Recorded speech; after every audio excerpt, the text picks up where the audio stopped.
Smile is the new horror film in theaters this weekend. It is directed by Parker Finn and stars actually Kevin Bacon's daughter, Sosie Bacon. Sosie, is that the correct pronunciation? Saucy Bacon? Saucy Bacon maybe sounds good, but she plays a character named Rose Cotter. She works at a hospital, and the very beginning of the movie, a young, disturbed woman comes into the mental ward and kills herself.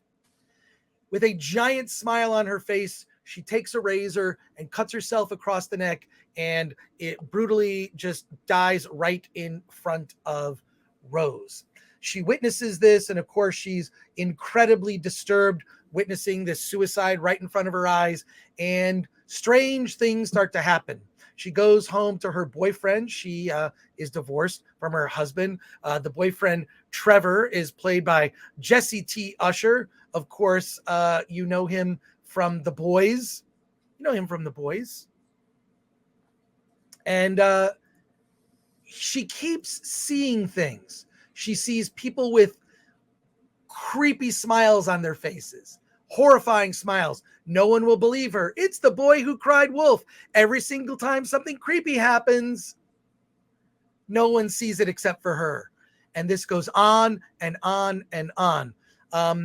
At her sister's having a birthday party for her, it would be her nephew, and she buys him a little toy train. We see her wrap the toy, and she's going to go to her sister's birthday party. But in addition, the cat has gone missing. What happened to the cat?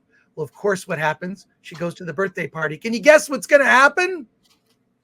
The bloody, dead body of the cat is in the present that she wrapped. She thought she wrapped with a toy train, and the young boy opens it and is horrified at what he sees.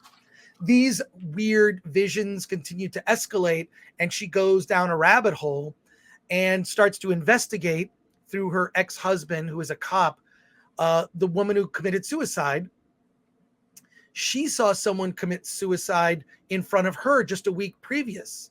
It leads to an entire chain of people who someone has committed suicide, died in a horrific way in front of them, and then 1 week later, they end up doing the same thing.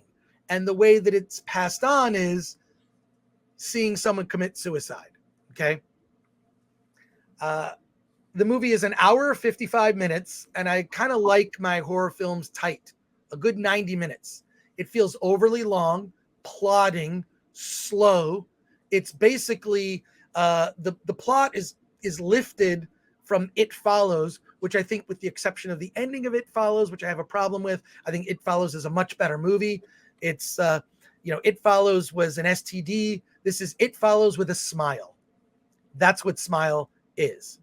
I think that one of the things, and you're going to think, I know I'm going to get in trouble for saying this, but Saucy Bacon, the actress, has some very distracting moles.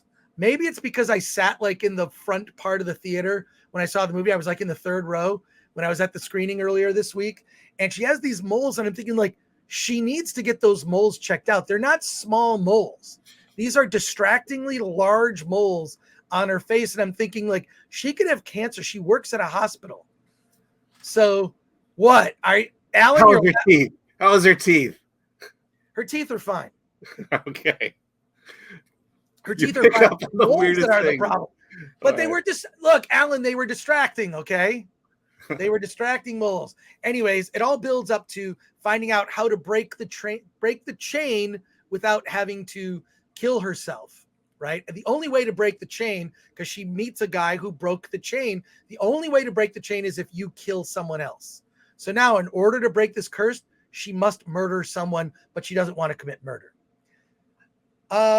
That sort of gets us, about halfway, 2/3 of the movie. I'm sorry if that was a little too spoilery for you, but a lot of this is in the trailer. I thought that Saucy Bacon, I didn't think that she was a great lead. Again, back to the moles. I think they were just distracting. I mean, this is why you do like screen tests with act. What? She said she was a bad actor because of her moles. She was fine, but the moles are now people are going to accuse me of being mole-phobic. I know. You're mole-phobic. I mean, really. I'm a mole-phobe. I'm a mole-phobe. If that is mole-phobe a thing? I guess it is now. It is, yeah. So yeah, I got bored. I could see everything coming from a mile away, and all the scares in the movie are jump scares. They're all like shock. Actually, one of the best jump scares, which is in the trailer, which actually did make me jump. It's in the trailer. Her sister kind of walks up to her car, and then her head goes and kind of like goes like this and dangles in front of her. But these are all just visions, right? That are like contributing to driving her crazy. So I feel like, and this is true with Bros too, the over the top praise of both Smile and Bros, way overrated. Both of these films are wildly overrated. I think the better horror movies this year, I'll list them. There are 4: Black Phone, Barbarian, Pearl, and X. If those movies are playing and you have not seen them yet, these are better horror films that don't rely on jump scares. If a movie just relies simply on jump scares, I think it's cheap. And I will say that like the movie is a lot about suicide and mental illness. Not that, I mean, I don't believe in trigger warnings, but I do think that there are people who are going to have problems with this. I can just already tell that there are people that are going to have problems with this. Oh, and Cal Penn plays her boss. And he's very concerned about her mental well-being. Oh, but look, I can't recommend Smile. I can't recommend Bros. It's kind of it's a weekend for you to catch up on maybe something else playing at theaters or on video on demand. These are my recommendations. Okay. Your mileage may vary. You might see Smile. My colleague, Eric Weber, loved Smile. He thinks it's better. It's one of the best horror films of the year. I strongly disagree. When you compare with Barbarian, which I've seen 3 times, Smile, I had no interest in seeing that movie again. Like I say, they're all jump scares, and jump scares are cheap.